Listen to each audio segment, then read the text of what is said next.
তোমার গায়ের গন্ধে পৃথিবীটা শান্ত হয়ে যায়।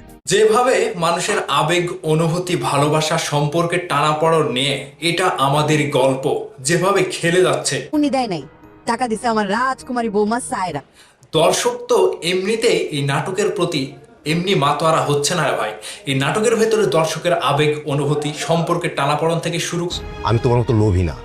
সামির একদম মুখ সামলায় কথা বল। করে দুঃখ, কষ্ট প্রত্যেকটা মানুষের জীবনের সাথে একেবারে হুবহু মিলে যাচ্ছে। এই নাটকটা নিয়ে দর্শক যেভাবে মাতোয়ারা হয়েছে, আমি যতটুকু বুঝতে পেরেছি এই নাটকটা বাংলাদেশের একমাত্র এক নাম্বার সিরিয়াল, একেবারে মানুষের কাছে জনপ্রিয় একটি নাটক, যে নাটকের জন্য প্রত্যেকটা মানুষ প্রত্যেকটা পর্বের জন্য অপেক্ষায় থাকে। বৃষ্টি আসলে আমি শুধু তোমাকে খুঁজে।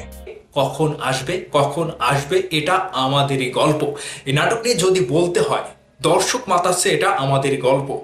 দীর্ঘদিন পর পারিবারিক আবেগ ও সম্পর্কের টানাপড়নে নিয়ে নির্মিত কোনো ধারাবাহিক নাটক নিয়ে দর্শক মহলে ব্যাপক উন্মাদনা দেখা যাচ্ছে। সেটি হলো জনপ্রিয় নির্মাতা মোহাম্মদ মোস্তফা কামাল রাজের পরিচালিত এটা আমাদেরই গল্প। ইউটিউবে গেলেই দেখা যায় 10 থেকে 15 মিলিয়নের উপরে ভিউ প্রায় প্রতিটি পর্বে। এক একটি পর্ব মুক্তির একদিনে গড়েছে ভিউয়ের রেকর্ড। এছাড়া সামাজিক যোগাযোগ মাধ্যমেও আলোচনায় এই ধারাবাহিক। বিশেষ করে নাটকের বিভিন্ন সংলাপ ও আবেগঘন দৃশ্যগুলো প্রতিনিয়ত ভাইরাল হচ্ছে ফেসবুকে। সামির, মেহেরিন, ফাহাদ ও আঞ্জুমান বেগমের মতো চরিত্রগুলো যেন দর্শকদের কাছে এখন ঘরের মানুষ হয়ে উঠেছে। নাটকটি জনপ্রিয়তা প্রসঙ্গে সংশ্লিষ্টরা জানান, পরিবারের বন্ধন, ভালোবাসা, দ্বন্দ্ব আর মমত্ববোধী এই গল্পের প্রাণ।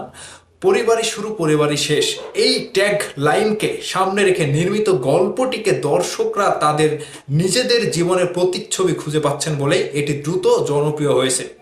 তারকা খচিত এই সিরিয়ালে অভিনয় করেছেন ইরফান সাজ্জাদ, কেয়া পায়েল, খায়রুল বাশা, সুনেরা বিনতে কামাল, ইন্তেখাব দিনার, দীপা খন্দকার, মনিরা আক্তার মিঠু সহ এক ঝাঁক জনপ্রিয় শিল্পী।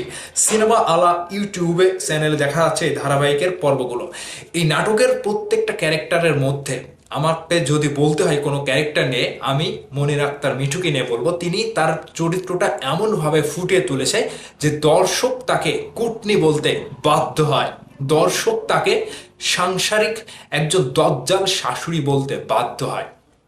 এছাড়া যতগুলো ক্যারেক্টার আছে, কেয়া পায়েল বলেন, ইরফান সাজ্জাদ বলেন, সামির বলেন, তাদের ভাইয়ের মধ্যে যে একটা মানে প্রতিযোগিতা, কিংবা এক ভাই যে আরেকজনকে দেখতে পারে না, কিংবা হিংস মেরে কথা বলে, কিংবা কোম্পানির মালিকের মেয়েকে বিয়ে করে ইরফান সাজ্জাদ যেভাবে তার চরিত্রটাকে দিনের পর দিন ফুটিয়ে তুলছে, মানে একটা অন্যরকম সমালোচনার ক্যারেক্টার হিসেবে তুলেছে।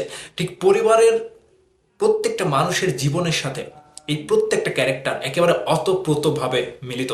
দর্শক যে পর্বগুলো দেখে যে কমেন্ট করে, যে মতামত দেয়, প্রত্যেকটা মানুষের জীবনের সাথে এই গল্পটা যেভাবে মিলেছে, একটা দর্শকের প্রাণ হয়ে গেছে। দর্শক এই নাটকটাকে প্রতিনিয়ত মিস করে।